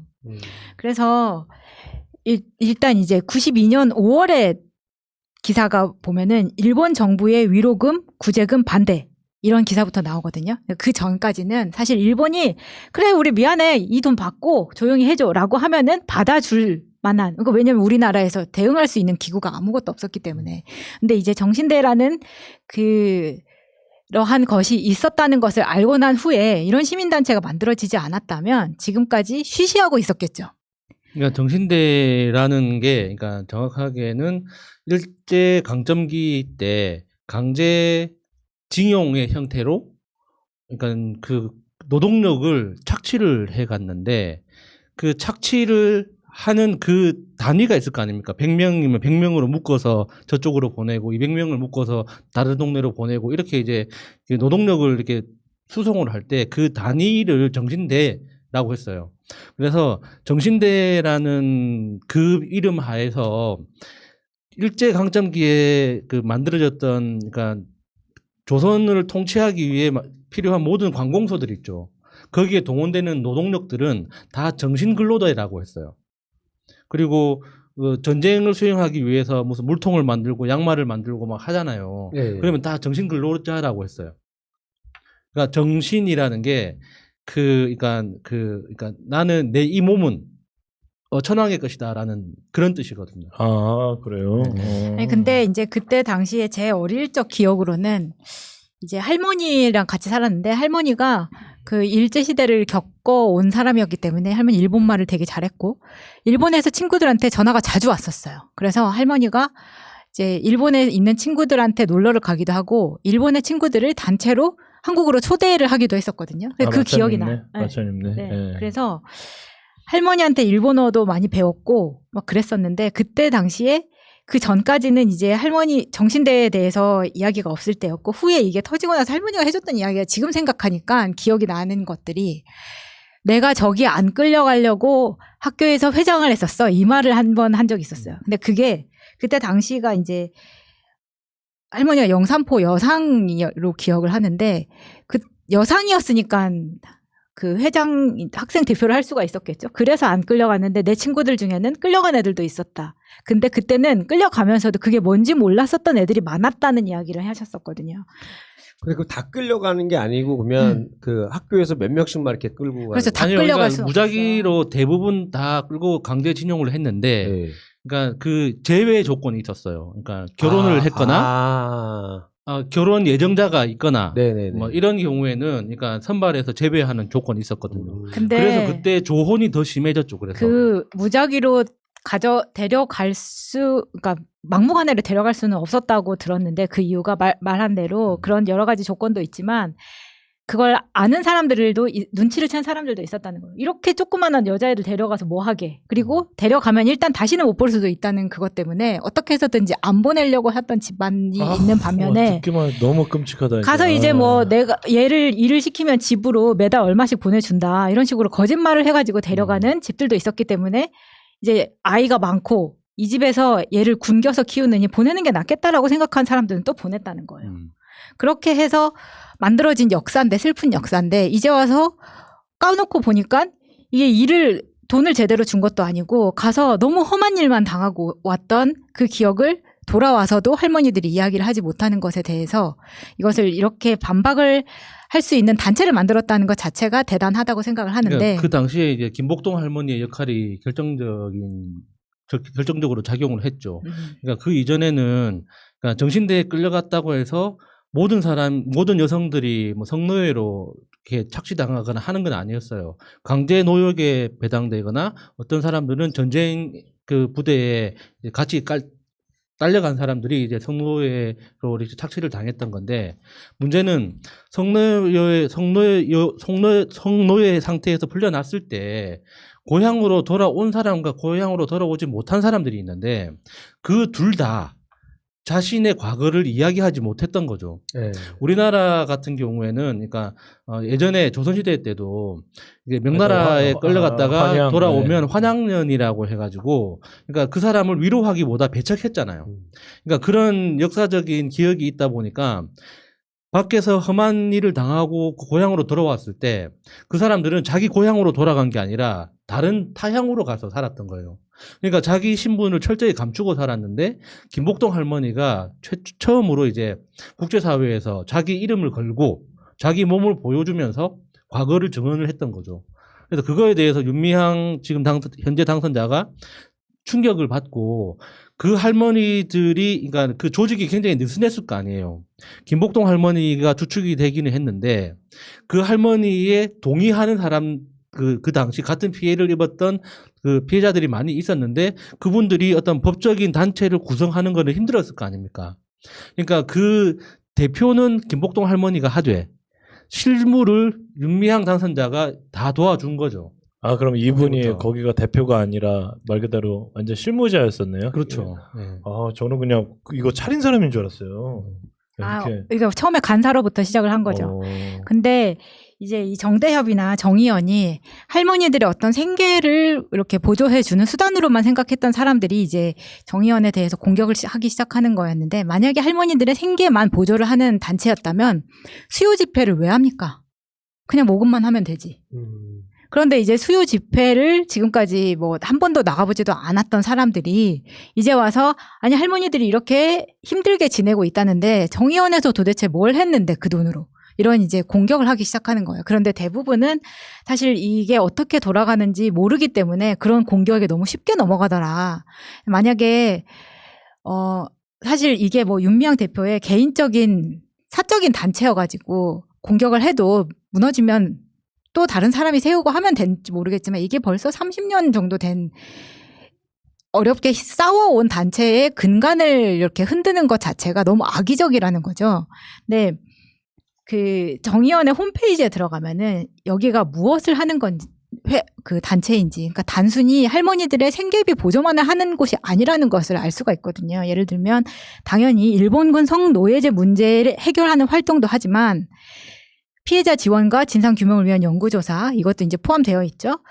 기림사업과 국제연대사업, 전시성폭력 재발방지를 위한 활동, 전시성폭력 피해 지원 이렇게 하고 있는데 여기에 이제 국제연대사업을 하는 것 중에 뭐 외국의 소녀상을 세운다거나 아니면은 다른 나라의 전쟁 피해자들과 연대를 해서 어떤 해결책을 이끌어낸다거나 그러니까 그 일본군 성노예제가 피해자가 우리나라만 있는 게 아니라 사실 뭐 유럽으로 따지면 네덜란드까지 다 있단 말이에요. 네, 그 사람들을 다 모아가지고 하나씩 해결을 해서 사과를 받는 것이 문제다. 그러니까 처음에 일본 정부에서 돈으로 해결하려고 했을 때도 정대협에서 노라고 이야기를 했던 것이 사과가 먼저라고 생각을 했기 때문이었거든요. 그러니까 돈 때문에 매달리는 그런 단체가 아니다. 이런 이야기를 하나 드리고 싶어요. 거기다가 우리나라가 대한민국이 워낙에 민주주의가 잘 작동하고 있고 평화롭게 지내고 있으니까 우리나라 사람들은 지금 전 세계적으로 어떤 전쟁이 벌어지고 있는지 잘 모릅니다.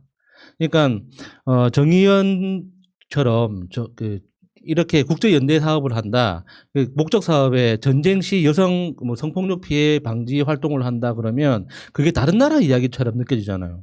지금 세상에 어디서 전쟁이 나길래 전시 여성 피해를 방지하느냐. 지금도 전쟁은 일어나고 있어요. 특히나 지금 2차 세계대전 이후에 가장 잔혹한 학살이 일어났던 곳이 2000년대 초반까지 아프리카에서 그런 일이 있었거든요. 그러면은 그 학살 과정에서 가장 많은 피해를 입는 사람은 분명히 여성입니다. 지금 현재도 제가 이름은 갑자기 까먹었는데 나이지리아인가 그러니까 살인율이 10만 명당 200명이 넘는 나라가 있거든요. 그 200명이 넘는 그 사망 피해자 중에 대다수가 여성들이에요. 그건 전쟁이라고 봐야 돼요? 그 동네 그냥 그 사회 문제라고 봐야 될까요? 그러니까 정의연이 하는 활동이라는 것 자체가 대한민국 현재 시민의 시각에서 보면 굉장히 좀 낯선 것들이 있거든요. 근데 너무나 중요한 것들이에요, 실제로는. 아니 저는 제일 여기에 히스토리나 이런 거 저는 이게 약간 아웃사이더라서 잘 모르겠는데 가장 마음에 와닿았던 얘기가 두 가지가 있어요. 하나는 뭐냐면 이거는 다른 모 방송에서 들었던 얘기인데 내가 하지 못하는 걸 남이 대신 해주는 거잖아요. 나 저 여상규 같은 애 고발하고 싶어 죽겠거든요. 남이 무슨 협회나 단체를 만들어서 고발해주고 그 나경원 그것도 고발하고 싶어 죽겠거든요. 남이 해주는 거잖아요. 그러면 내가 하고 싶은 걸 남이 다 대신 나서서 해주고 그 사람 직업도 못 갖고 이렇게 해주는 거 아니에요. 그러면 그 사람들이 정말 내가 낸 조금이라도 후원이나 보조를 해서 그 사람들이 해준다면 그런 거잖아요. 밥이라도 좀 더 맛있는 거 사 먹고 늦게까지 일하는데 옷이라도 좀 좋은 거 먹고 호텔 좋은 데 가서 자라. 이래야 저는 맞는 거라고 생각을 하는데 정말 이걸 가지고 또 그 사람들은 가난해야 된다.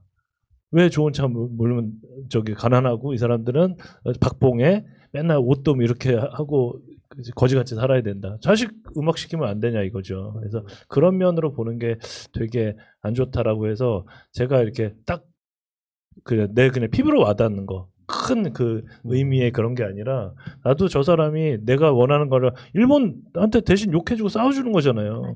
그러니까 그 사람들 밥 맛있는 거 먹어야지.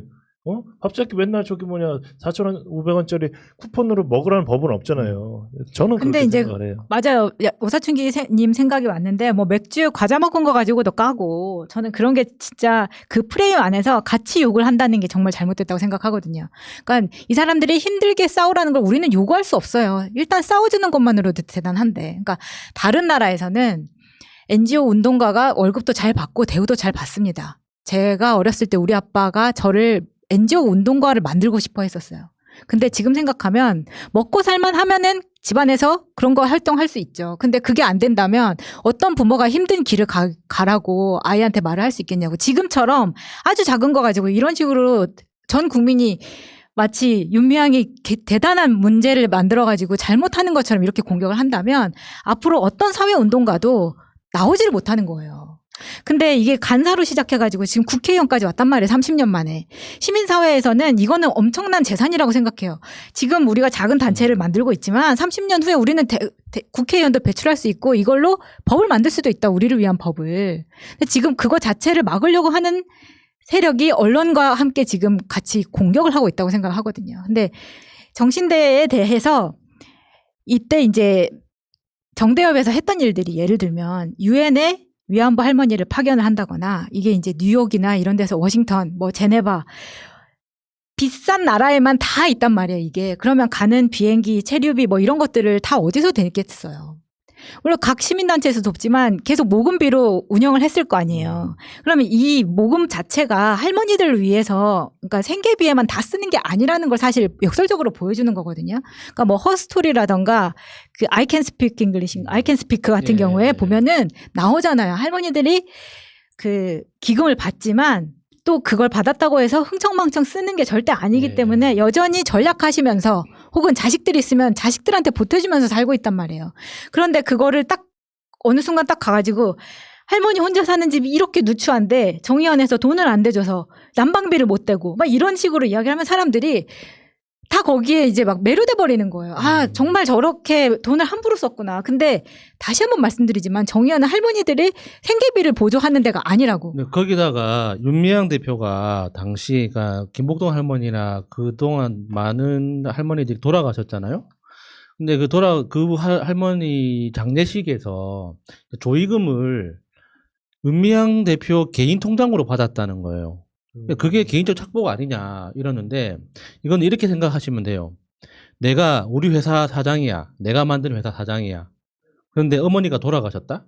그러면 회사 사장 어머니가 돌아가셨으니까 조의금을 회사 통장으로 받아요? 조의금은 개인 통장으로 받아요.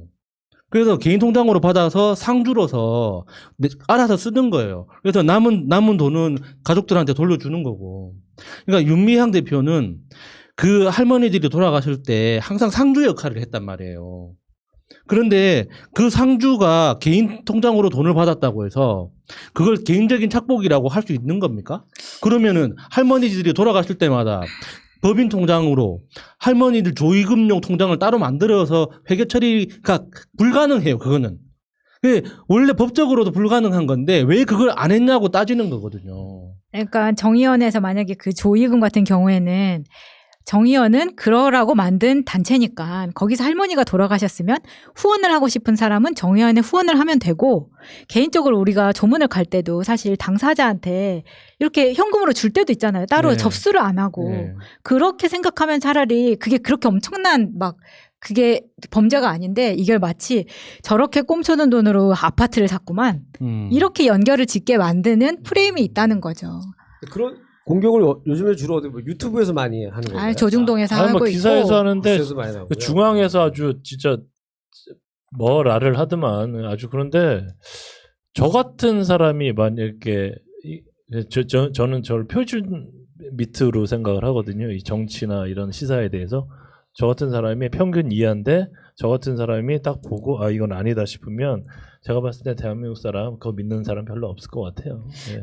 그래서 지금 그 현재 월 생활비, 그러니까 할머니들이 사실 그 일제하 일본군 위안부 피해자에 대한 생활 안정 지원 및 기념 사업 등에 관한 법률에 따라서 할머니들 생활 지원비를 일정 받고 계세요. 그게 월 생활 지원비가 147만 원 정도 나와서 연에 1,800 정도 이 안에서 이제 간병비도 지급이 되고 있거든요. 근데 이거는 정부에서 주는 거고 여기에 따로 의료급여하고 기초노령연금이 지급이 되고요. 지자체에서 주는 게 또 따로 있는 거예요. 그래서 예를 들어서 대구시 같은 경우에는 월 100만 원이 할머니한테 또 나간다는 거예요. 그러면 할머니들이 아까 나라에서 주는 거 147만 원에 대구의 경우에 100만 원 더 준다고 하면 247만 원이잖아요. 거기에 이제 각종 노령연금 막 더하고 하면은 맥시멈 막 280까지 받는다는 거예요. 그러면 사실 할머니가 혼자 살기에는 어렵지 않은 형편이거든요. 그런데 뭐 조중동 같은 데서 막 할머니들 쫓아가가지고 난방도 안 되는 집에서 산다. 이렇게 사진 한 장 딱 찍어서 올려버리면 바로 이것은 역적이 돼버리는 상황밖에 안 된다는 거죠. 그러니까 이거를 예를 들어서 할머니가 정말 그렇게 살고 있나 하고 검색 한 번만 해보시면 이게 어떤 법률에 의해서 지급되고 있는지가 나온다고. 그 새끼들 진짜 너무 쌍욕이 나오는 게 저는 개인적으로 이제 그 민주화 운동 유가족 협의회에 계신 어르신들이나 노동 쪽에서 이제 오랫동안 운동하셨던 어르신들을 개인적으로 많이 찾아뵀던 경험이 있는데 그분들 중에 돈이 없는 사람은 단 한 번도 본 적이 없지만 그렇다고 부유하게 지내시는 분도 본 적이 없어요. 그러니까 개인적으로 재산이 있는 것과 그분들이 그러니까 겨울에 조금 춥더라도 옷 따뜻하게 껴입고 난방비를 아끼는 건 일종의 생활의 습관 같은 거예요. 자기 몸에 배어 있는. 그러니까 겨울이라고 해서 너무 따뜻하면 졸리고 정신이 희미해지기 때문에 또렷한 정신으로 지내기에는 약간 추운 게 낫다. 뭐라고 말릴 수가 없는 거야. 그렇게 따지면 우리 엄마 아빠도 우리 집에 가면 되게 추운데 왜 보일러 안 놓으려고 맨날 싸우는데 뭘. 그러니까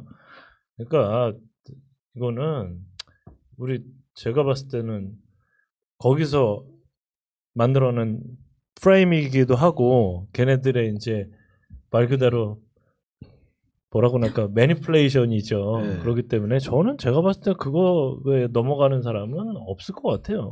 네, 지금 전혀.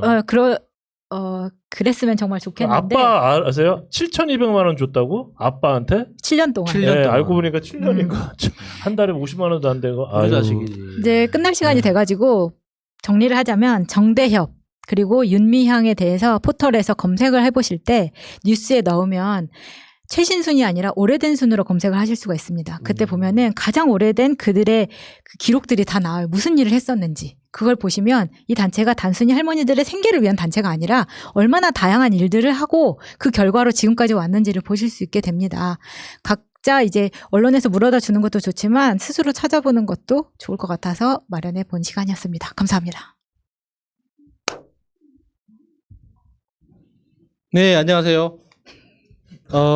141회 네버엔딩 네. 스토리. 만약에 만약에 네, 땡땡땡 했다면? 했다면 네, 그 앞에 세 분 이야기를 들으면서 제일 궁금했던 게 네. 마차님 이야기할 때 어디 보고 이야기하는 거예요? 어딘가를 저 모니터 보고 이야기하는 네. 거예요? 아니 기억이 그럼. 안 나. 내가 뭘 보고 했는지. 어딘가를 계속 보면서 이야기를 하더라고. 아. 그래서 우리가 못 보는 누군가를 보고 있는 건가? 귀신씨. 갑자기 귀신씨인 거예요. 카메라를 보는 것도 아니고 왜 저기를 왜 보고 있나 무서웠습니다. 예. 그 저는 이게 만약에 그 여러 사례를 이야기를 들으면서 그 첫사랑 생각도 나고 했는데 제 인생에서 가장 결정적인 순간 중에 가장 어렸을 때가 그 순간적으로 딱 이게 반짝하고 기억이 난 게 저는 보통의 4년제 대학을 입학을 했는데 정말 까딱 잘못했으면 카이스트를 갈 뻔했거든요. 에? 그러니까 그게 어떻게 된 거냐면 저는 그 중학교 때까지 이게 상당히 성적이 좋은 편이었어요. 그래서 그러니까 성적이 좋았다는 것과 공부를 잘하는 거는 별개의 문제입니다. 이거 잘 이해를 못 하시는 분들이 계시던데 공부를 잘하는 것과 그냥 시험만 잘 치는 애들이 있습니다. 진짜 실력이 좋은 아이들이 있고 시험만 잘 치는 애들이 있어. 저 같은 경우가 시험만 잘 치는 케이스에 들어가거든요. 그러니까 시험 분석을 기가 막히게 하는 거예요. 그러니까 시험 한두 번 쳐보고 나면 최소 90점은 맞아요. 어떤 시험이든. 그러니까 중학교부터 들어갔을 때 이제 시험의 패턴을 이제 딱 이렇게 딱 눈치를 딱 채지 않습니까? 그러면 하루 이틀 정도만 공부하면 뭐 중간고사, 기말고사 뭐 한 100점 가까이 맞는 건 그렇게 힘든 일이 아니었어요. 그러니까 선생님들이 좋아하는 선생님들도 있었죠. 예를 들면 이제 생물 선생님 같은 경우는 저는 생물이라는 과목을 정말 사랑했거든요. 그래서 생물 관련된 시험에서는 한 번도 틀려본 적이 없습니다. 답을, 이게 오답으로 이렇게 짝대기가 그어져 본 적이 없어요. 그 정도로 생물 시험을 좋아했는데, 생물이라는 과목을 좋아했는데, 이게 다른 과목들도 웬만큼은 하다 보니까, 이제 학교 대표로 뭐 경시대회도 나가고 이렇게 막 하잖아요. 그것도 이제 경시대회도 처음 나갈 때는 계속 이제 그 선수 선발에서 떨어지지만 몇 번 이제 나가보다 보면 아, 경시대회가 요구하는 문제 형태가 이제 요런 거구나 라고 파악이 되고 나면 대충 경시대회에 나가서 입상은 못해도 입선은 합니다. 그 정도는 됐었거든요. 기본기가 있는 분이네요. 아니, 엄청 똑똑한 거야 그게. 아, 그러니까 그 자랑하는 거예요. 그건 엄청 똑똑한 근데 거야. 시험만 이게 잘 본 게 아니라. 나중에 이제 대학 가서 느끼게 된 건데, 그러니까 그건 공부를 잘하는 게 아니에요. 정말 꾸준하게 기본기부터 쭉 다져온 사람들은 어떤 순간에도 흔들리지 않고 자기가 구상한 대로 그 공부를 쭉쭉 밀고 나가는데 저처럼 잔머리로 한 애들은 그 힘이 없어요. 그 뿌리가 없기 때문에 그냥 자기보다 실력이 좋은 사람이 나타났다 싶으면 눈치 보고 짜그러들고 막 이랬거든요. 그래서 이거는 어떻게 인정해야 돼. 그러니까 잔머리가 좋은 거지 진짜 머리가 좋다고 하기에는 그건 좀 다른 차원이거든요. 근데 제가 하려고 하는 이야기가 중3 때 이제 이렇게 그렇게 성적이 좋다 보니까 이제 모두가 이제 과학고를 가라고 이렇게 과학고를 가야 한다. 당연히 이렇게 선생님들이 다 추천을 하잖아요. 왜냐하면 모의고사 치면은 100% 합격으로 나오니까 선생님들도 이제 욕심이 날 거 아닙니까? 그러니까 그 중학교 끝나고 이제 그 고등학교 입학 시험이 있었잖아요, 예전에. 지금도 있는지는 모르겠는데. 연합고사라고 그러죠. 네. 연합고사. 그 연합고사 치기 1, 2주 전에 이제 과학고등학교 시험을 따로 쳐요. 과학고에 가서 따로 치는데 그 당시는 그 과학고가 그런 어떤 신화 같은 게 있었죠. 과학고는 입학하면 1년 반 만에 카이스트 가고 약간 성적이 떨어지는 애들이 2년 만에 조기 졸업하고 카이스트 가는 이게 일종의 그런 포뮬러한 그런 게 있었거든요. 있었어요. 저희 때도 뭐 문과 애들 중에 공부 잘하는 애들이 이제 외고 간다 그랬고 여기 이과 중에서는 과학고등학교 그렇죠. 학교에다가 이제 붙으면 한 학교에 한 명 가고 그러지 않아요? 써 있어요. 이게 교문에 이제 어디 누구 과학고 선배 중에 이제 맞아요. 어디 들어갔다 외고 들어갔다 이거 예, 붙여놓거든요. 그래서 저는 그 당연히 나는 과학고를 간다고 생각하고 있었거든요. 몇 번에 걸쳐서 그러니까 과학고보다 훨씬 어렵다는 시험에 모의고사를 쳐도 합격하는 걸로 나오니까 웬만한 시험을 쳐도 다 합격하는 걸로 나오니까 나는 당연히 가는 거다. 그러니까 그 당시에 어떤 싸가지 없음, 재수 없음이 얼마나 그게 잘했겠습니까? 그러니까 이 학교 그 우리 동네에서 나보다 공부 잘하는 애는 없어. 뭐 이런 자부심이 쩔어가지고 좀 지금 생각해도 진짜 졸라 재수 없었거든요.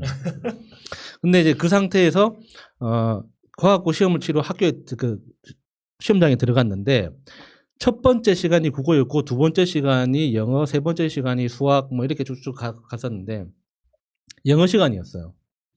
영어 시간에서 이제 문제를 풀고 이제 OMR 답안지에 옮겨 적잖아요. 근데 시험을 치기 전에 이제 감독관 선생님이 OMR 카드는 시험 종료 5분 전까지만 교환할 수 있다. 이제 이렇게 경고를 주지 않습니까? 보통 그렇죠. 그래서 나는 그 OMR 카드 이거 기입하는 걸 실패를 해본 적이 없거든요. 그래서 그거 그냥 그냥 흘려들었는데 그 영어 시간에 이렇게 쭉쭉쭉쭉 쓰다가 딱 한 칸이 뭐 남는 거예요. 밀렸었구나. 이거 다시 써야지 하고 딱 보니까 그때 5분 딱 지나고 있는 거예요. 그때 순간적으로 OMR 카드를 바꿔달라고 해본 적이 없잖아요. 네. 한 번도 익숙하지 않구나 그게. 거기다가 자존심 상하는 거야. 내가 그 15년 평생, 16년 평생 OMR 카드 교환 한 번도 안 해봤는데 내가 이따위 과학고 시험 때문에 내 기록을 깨야 되나? 아니 근데 시험은 생각보다 어떠셨어요? 좀 술술 풀렸어요? 그건 다 자신 있게 풀었죠. 아 진짜로요? 네, 오. 네. 그러니까 그 시험 자체가 어려웠다는 게 아니라 그냥 그 자체가 너무 기분이 그러니까 그 당시 그 기억을 떠올려 보면 그냥 나 자신이 너무 싫었던 거예요. 아니 이런 멍청한 짓을 할 수가 있나? 근데 그래가지고, 중학교 3학년 때 이 정도로 생각할 정도면 우리 중학교 3학년 때 보세요. 근데 정말 이게 철학의 깊이와 이런 게 대단한 거지. 아니 생각해봐. 과학고를 쓰는데 밀렸었어. 내 자신 용서가 안 돼. 보통 이러지 않잖아요. 보통 손 발발발발발. 정말 제가 집사람이 그 공무원 시험 보러 갔는데 어떤 분이 너무 손이 떨려갖고 기입을 못하는 사람이 있대요. 그 공무원 시험. 공무원 시험 때 정말 그러니까 정말 너무 손이 떨려가지고 너무 쫄아가지고. 예. 가끔 예전에 그 수능 시험 때도 그런 친구들이 있었어요. 시험 보다가 쓰러지는 친구도 있고 그랬었어요. 뭐 월드컵 그 골 넣어가지고 3명이가 죽었는데 뭘. 하긴 뭐 영화 보다가도 그러니까 쓰러지기도 하고. 그 나중에 이제 그것 때문에 이제 과학고는 떨어졌죠. 근데 이제 그때 선생님들이 그거 안 하고 밀렸을 걸로 끝. 그래서 저는 이제 나머지 시험 다 치고 당당하게 이제 학교로 돌아가가지고 이제 그 불합격했다는 소식을 듣고 나서 선생님들이 난리가 난 거예요. 네가 왜 떨어졌냐. 그래가지고 이게 뭔가 채점에 오류가 있다 해가지고 그 과학 선생님이 과학고에 따졌어. 과학 담당했던 물리 선생님이. 알고 보니까 내가 그 이야기를 안 했거든요. 그때 영어 시험 답안 밀렸었습니다. 이거 안 했거든요. 그냥 안 될 것 같습니다만 이야기를 했지. 다 밀렸었다는 이야기는 안 했는데 이게 답안 영어 시험이 이제 예를 들어서 평균 제가 이전에 모의고사에서 평균 8, 90점이 나왔다 그러면 뭐 10몇 점이 나온 거예요. 그러니까 이상하잖아. 그러니까 다른 과목은 다 정상 평소대로 나왔는데 영어만 10몇 점이 나오니까 선생님이 이상해가지고 그 담당 교사랑 과학과 교사랑 찾아보니까 이 밀렸다는 거예요. 그러니까 선생님이 와갖고 저한테 진짜 그렇게 험한 말을 하는 사람이 아니었는데 진짜 많이 뭐라고 했었거든요. 너는 네 인생을 그따위로 함부로 막 했다고 막 뭐라고 했는데 그때는 그 선생님 말이 맞다고 생각했는데 지금 와서 생각해 보면 과학고 안 가길 참 잘했다고 생각이 들거든요. 그런데 제가 봤을 때는 야수님 같은 분은 이렇게 그런 로직을 좋아하고 뭔가 뭐라고 나 그런 말 그대로 이론이 있잖아요. 이런 걸 이렇게 잘 연구를 해서 깨부수고 또 이론을 또 만들고 이런 거에 좀 맞아요. 더 과학고 스타일하고 좀 탤런트한 어울리는데 네. 그렇게 만약에 제가 과학고 진학해서 카이스트 가서 계속 승승장구를 했다면 진짜 싸가지 없는 아니 싸가지 없는 진짜 재수 없는 과학 인간이 학자 됐을 거야. 누구야 그 영도 그 여고 누구야 이현주 그런 사람 만나서 잘 먹고 잘 살면 되는 거 아니에요? 그 남편도 그 칼텍 내 스타일 아닌데 하던데. 이현주 내 스타일 아닌데 하여튼 그랬어요. 그래서 제가 제 과거 중에 가장 결정적인 순간 중에 하나 딱 생각난 그때가 그 OMR 카드가 밀렸다는, 그러니까 그 이후로도 한 번도 OMR 카드를 밀려 써본 적이 없거든요. 그러니까 그 딱 인생에서 딱 한 번 OMR 카드를 밀렸었던 그 순간이, 그러니까 내가 만약에 그때 평소처럼 제대로 OMR 카드를 기입을 했다면 어땠을까? 정말 재수 없는 인간이 됐을 거다라는 생각이 들더라고요. 아, 진짜, 야, 보통 원래는 그 좋은 학교를 들어가려고 막 목숨 걸고, 저희 때도 사실은 사교육이 막 그렇게 활성화되지 않았는데도 불구하고, 그리고 저는 사실은 그 타고난 애들만 가는 줄 알았어요, 진짜. 아니, 그러니까 과학으로 공부를 하더라고요. 그러니까 과학은, 그러니까 예를 들어서 무슨 뭐, 진중권 같이 말로 먹고 사는, 그런 애는 재수 없다. 오케이, 좋아, 인정. 근데 과학 같은 경우는 이게 재수없다, 안 재수없다에 그걸 벗어나는 굉장히 명징이 확실한 거잖아요. 그 사람은 사람답게 사는 게 가장 좋다고 생각합니다. 그리고 그 이후에, 그러니까 이게 좀 5.18 시즌에 좀 같이 좀 우울한 이야기가 될 수도 있는데, 제가 군 생활을 하면서 아버지가 돌아가셨거든요. 군 생활하면서 상병 때, 그러니까 상병을 8개월 하잖아요. 지금은 6개월 하는가 모르겠는데. 아니야, 6, 7, 8개월 맞다. 네, 8개월. 상병을 8개월 하는데, 상병 그 4개월 차에 이제 아버지가 돌아가셨어요. 근데 그때, 그러니까 제가 그거 이야기 한 적이 있죠. 간첩 그 사건, 그 무장공비 넘어와가지고, 예. 그때, 그러니까 그 강원도 전 부대들이 너무 고생을 많이 했기 때문에 그때 간첩 작전이 끝나고 나서 그 주민들이, 그러니까 부대에다가 돼지 2마리를, 큰 돼지 있잖아요. 엄청나게 큰 돼지. 사람 키보다 훨씬 더 큰 그런 큰 돼지 2마리씩을 부대에다가 이제 가을쯤에 이렇게 선물하는 어떤 관례가 있었어요. 그러면 이제 돼지를 받으면 그 돼지를 이제 도축하고 요리하는 동안 우리는 또 대민봉사 나가가지고 추수 도와주고 논정리 도와주고 하는 막 그런 일종의 감사의 표시인지 거래인지 나는 모르겠는데 하여튼 그렇게 주기적으로 돼지고기가 크게 이제 한번 잔치를 하는 때가 있었거든요. 근데 우리는 제가 근무했던 부대에는 6.25 때부터 근무했던 군인 공무원 있잖아요.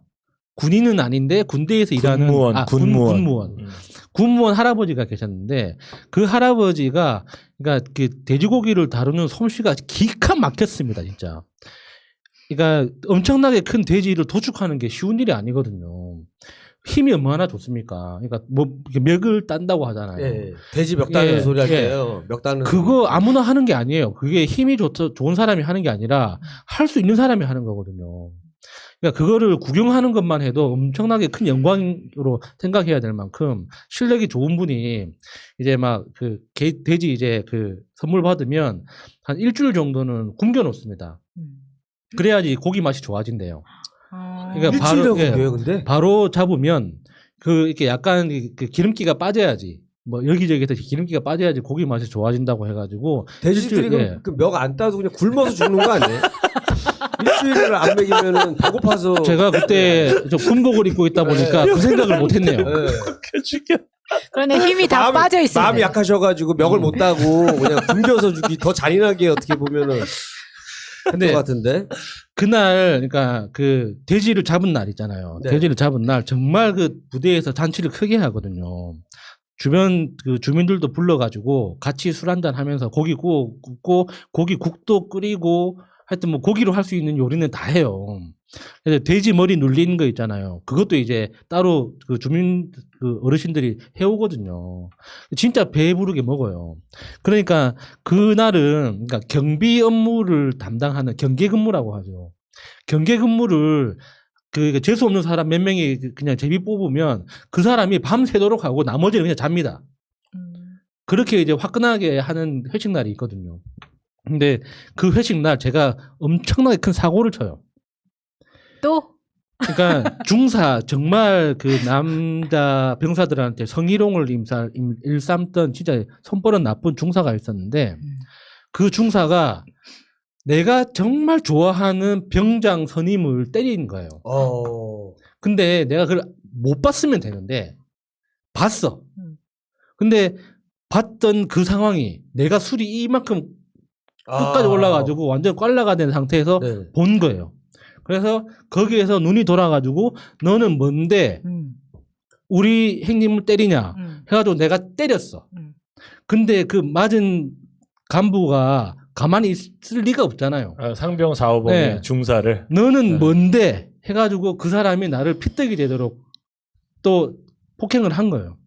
그러니까 사고가 엄청 큰 사건이 어마무시하게 커요. 왜냐면 중사랑 그 사병하고 그냥 싸운 거 아니에요? 네, 그러니까 중사가 병장을 때린 걸로 끝나야 되는데 이게 이제 그 뭐라고 합니까? 그 하극상이라고 합니다. 상병하고 하극상에다가 거야. 이게 이제 폭행의 정도가 너무 심해진 거지. 네, 그래서 서로 뭐 코피 부러지고 네. 이제 아작 난 거지. 이제. 그래가지고 그날이 금요일이었는데 그날 이제 토요일 날 딱 일어나 보니까 이제 얼굴이 좀 부어 있고 피도 나 있고 막 입안도 좀 아프고 이제 내 군 생활은 여기서 끝났구나.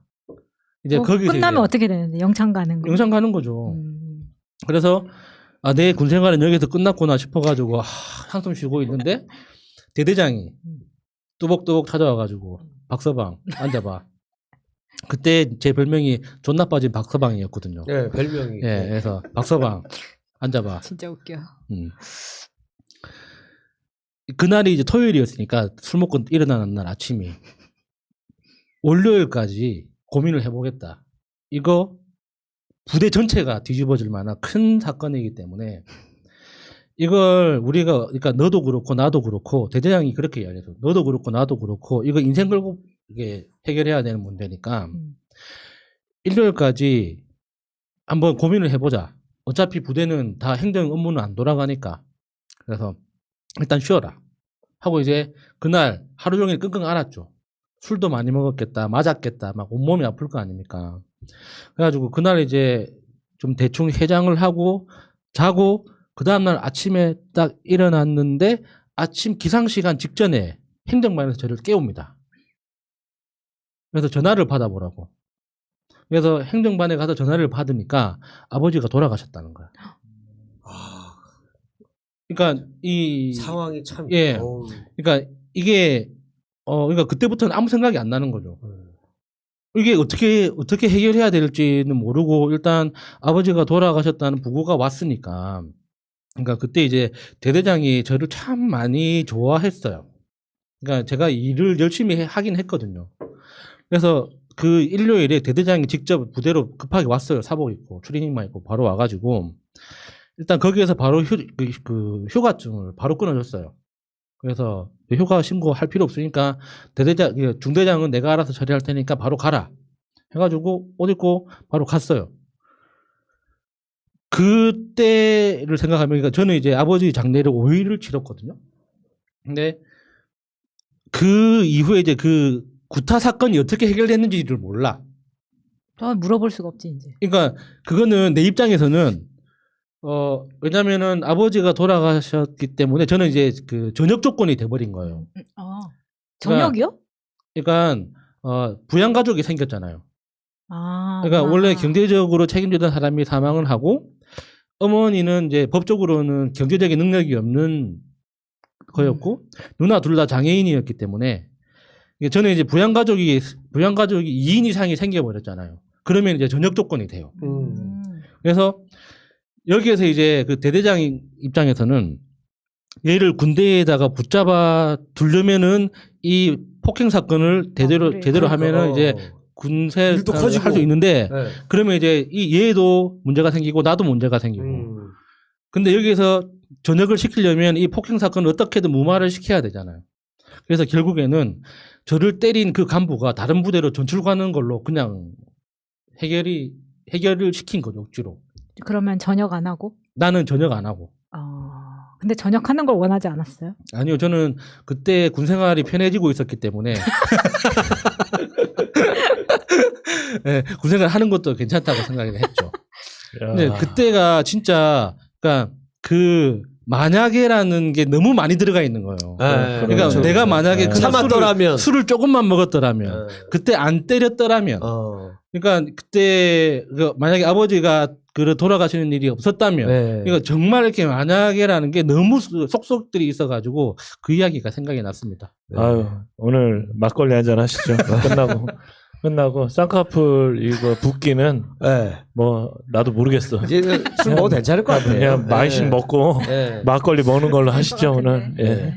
자, 오늘 네버엔딩 스토리 141회 방송을 해봤습니다. 오늘 뭐 만약에 땡땡땡 했더라면이라는 주제로 얘기를 나눠봤고요. 그러니까 제가 아마 이제 오늘 뭐 주제를 요걸로 정한 이유는 뭐 여러 가지 뭐 이유가 있지만은 뭐 항상 우리가 항상 후회될 때 만약에라는 말을 많이 쓰잖아요. 그래서 만약에 내봤고 저는 뭐 아마 오늘까지만 딱 제가 요거에 대해서 한번 좀 여러분들에게 좀 이제 좀 사과를 드릴 것 같은데 일단은 제가 이제 우리 진보 방송에서 그 채널에서 그런 얘기를 한 거에 대해서는 여러분들 죄송합니다. 근데 더욱 더 죄송한 건 뭐냐면 저 때문에 괜히 게시판에서 여러분들이 뭐 댓글로 이렇게 서로 다투는 게 그게 너무 죄송한 거예요. 뭐, 물론 저도 조금 더 앞으로는 얘기할 때 더 신중하게 좀 생각을 하고, 그런 얘기를 할 테니까 여러분들 더 이상 이제 이 얘기 가지고는, 뭐 이렇게 얘기 없었으면 좋겠어요. 그리고 혹시 뭐 그게 마음에 안 들었다고 해서 저도 그래도 열심히 우리 진보 쪽을 위해서 많이 주변에도 항상 우리 투표할 때 옆 사람에게도 많이 하고, 또 상대 당이 잘못할 때는 또 누구보다도 열심히 싸웠던 사람인데 요거 하나 가지고 여러분들이 제가 살아온 걸 모두를 싸잡아서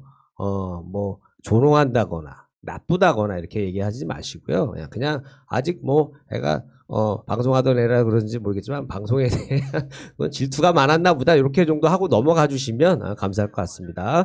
자, 네이버엔딩 스토리 저희 다음 주에 다시 또 우리 인사드리도록 하겠습니다. 감사합니다. 고맙습니다. 현재로 저들을 물리치자. 바이러스에게는 마스크가 없다. 어서 가자 바이러스보다 먼저. 그러니 내일보다 먼저 가자. 우리들의 희망을 형제이게 하자. 설령 그것이 내일이라 해도 현재로 저들을 물리치자. 바이러스에게는 마스크가 없다. 어서 가자 바이러스보다 먼저.